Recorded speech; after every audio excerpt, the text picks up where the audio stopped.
sommes de retour sur le plateau de TV Finance dans cette édition du 16 novembre 2023. Merci beaucoup si vous nous rejoignez à l'instant, merci beaucoup pour votre fidélité. Désormais, il est l'heure de retrouver les Market Movers de Bernard Prats d'Esclos. Bonjour Bernard. Bonjour Louis-Antoine. Merci Bernard d'être avec nous ce matin. Je rappelle que vous êtes trader pour compte propre et auteur du livre Stratégie de marché.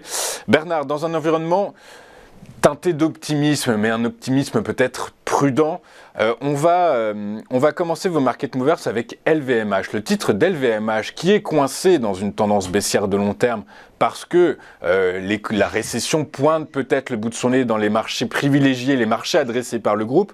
Ceci étant, les bonnes nouvelles du côté de l'inflation à court terme semblent tirer le titre vers le haut. Est-ce que selon vous, Bernard, ça va durer ? Alors, écoutez, c'est toujours très amusant. Il faut quand même avoir un peu de mémoire lorsqu'on investit en bourse. Et en fait, donc c'est une valeur qui avait coté autour des 530 euros en juin 2022, donc il n'y a pas si longtemps que ça.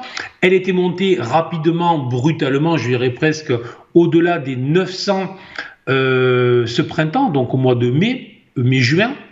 Et après, elle avait latéralisé un petit moment entre les 800 et les 900, indiquant très clairement des premiers signaux baissiers et dessinant ce qu'on appelle en chartisme une configuration de double sommet, une configuration classique de retournement baissier.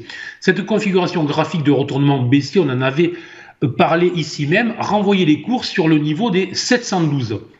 Ce matin, nous sommes à 708. Donc jusque-là, rien de très anormal. Le marché est très cadré, le mouvement est très encadré.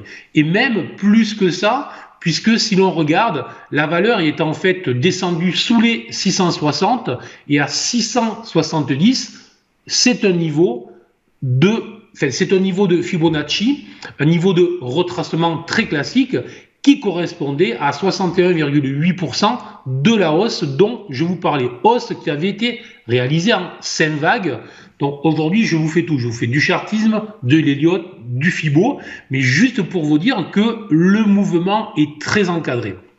Et pour rebondir enfin sur le fait que cet été, effectivement, lorsque la valeur était entre les 800 et les 900, on entendait tous les analystes, tous les gérants nous expliquer que c'était une valeur que l'on ne pouvait pas vendre, qu'il fallait conserver en portefeuille parce que sa gestion était juste formidable et que, on a vu le résultat, elle est descendue sur les 660 et elle tourne désormais autour des 700. Donc, est-ce qu'il faut la vendre, je dirais, désormais alors qu'elle est beaucoup plus bas que ce qu'elle était en suivant ce qu'il y a 3 mois nous expliquer qu'il fallait surtout pas la vendre, il faut essayer peut-être de se montrer plus réfléchi, je dirais.